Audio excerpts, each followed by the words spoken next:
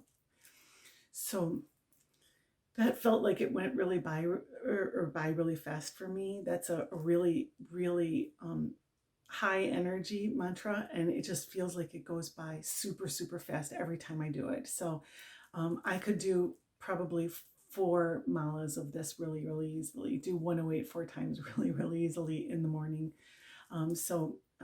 You know, however it felt for you, whatever your experience is, whatever you feel or think while you're doing this practice, doesn't matter.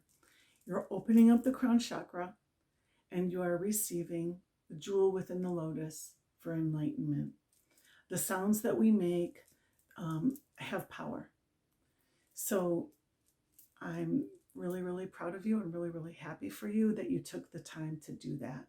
All right. That's a very, very powerful practice for you. So good for us both. So I'll see you next time. We're going to do another mala for empowerment and along the theme of Lord Ganesha's wisdom this month. All right. So thank you for joining me. I'll see you next time. Mala blessings, love, and light.